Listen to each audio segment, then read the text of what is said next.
You saw the headlines. You watched the influencers. You might have even been the one packing the U-Haul.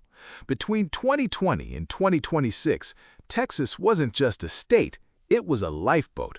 For millions of Americans fleeing the crushing income taxes of the coasts, Texas promised a 5 to 10% raise just for crossing the border. No state income tax, the ultimate financial cheat code. But here is the part they didn't put on the Welcome to Texas brochure. That 5% you saved in income tax, you didn't keep it. You just handed 8% of it right back to a local county assessor who has the legal power to reappraise your home's value every single morning if they wanted to. Today, we are exposing the Texas trap. We're going behind the curtain of the no income tax myth to show you the shadow math that is turning Texas homeowners into permanent renters of their own land. This is the dark side of the Texas miracle. Now, before we dive into the specific mechanics of the Texas tax machine, you need to understand that this isn't happening in a vacuum. If you missed our last investigative report on why everyone is leaving Florida, you need to watch that right after this. Florida tried a similar low-tax lure, only to have it crushed by a 400% surge in home insurance premiums. While Florida is being swallowed by insurance, Texas is being swallowed by appraisals. Both states promised paradise, but both states forgot to tell you about the hidden tax that makes living there almost impossible for the middle class in 2026. Let's start with the polarity gap. Humans are hardwired to hate income tax. It's visible. It's on every paycheck. It feels like the government is taking your labor. Texas politicians know this. By keeping the state income tax at zero, they create a psychological tax haven. But the state still needs to run. It needs roads, police, and schools. Since they can't tax your income, they tax your existence, specifically your shelter. In Texas, property taxes are among the highest in the nation, often ranking in the top 5. While a Californian might pay 0.7% or 1% in property tax, a Texan in a high-growth suburb like Round Rock, Frisco, or Katy might be staring down a 2.5% to 3.2% tax rate. I want to pause right here because the official averages online are usually wrong. If you live in Texas, look at your most recent tax bill. Comment below with your city and your total tax rate. Is it 2.2%? Is it 3.1%? Let's build a real-world map in the comments so people moving there actually know what they're signing up for. In California, that house costs you $5,000 a year in property tax. In Texas, that same house with the exact same market value could cost you $15,000 a year. That is a $10,000 annual penalty for the privilege of not paying income tax. In most states, your property tax is somewhat predictable.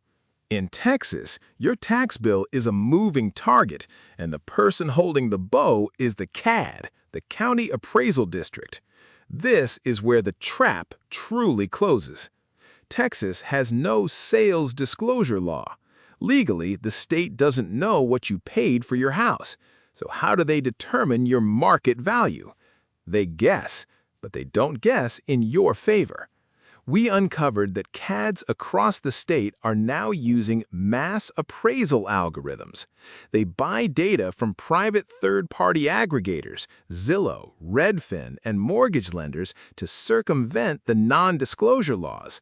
They are essentially using private market data to spy on your net worth so they can hike your bill. Does it bother you that the government uses private data loopholes to tax you on money you haven't even made yet? Hit the like button right now if you think taxing unrealized gains on a family home is fundamentally wrong. Let's see if we can get 5,000 likes to show how many people are fed up with this lack of transparency. You might tell yourself, well, at least my $15,000 is going to the local school, so my kids have the best tech and teachers. That is the biggest lie of all. Welcome to recapture, better known as Robin Hood. This is a Texas law that allows the state to take excess property tax revenue from wealthy school districts and redistribute it. But here is the twist. In 2026, because of inflation and surging home prices, almost every district is now considered wealthy. Billions of dollars are being sucked out of local communities and sent to the state capital in Austin. The state then uses that money to balance its own budget. Effectively, the state of Texas is using your local property taxes as a shadow income tax to keep their 0% income tax promise alive. You aren't paying for your neighborhood, you're paying for the state's political branding. Now we get to the part that will actually make your blood boil.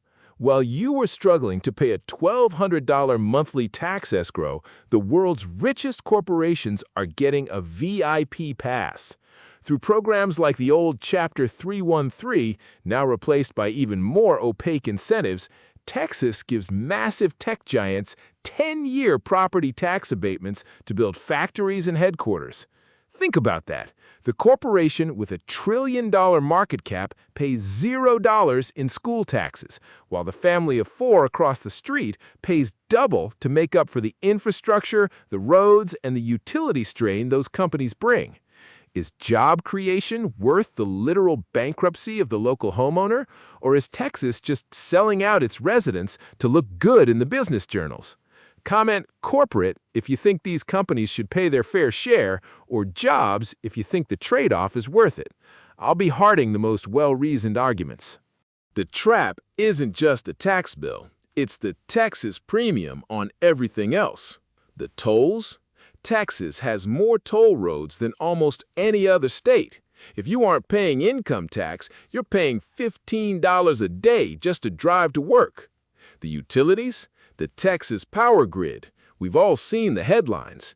Deregulation promised lower prices, but in 2026, the delivery fees on your electric bill are often higher than the actual electricity usage. The maintenance? The soil in North Texas is primarily expansive clay.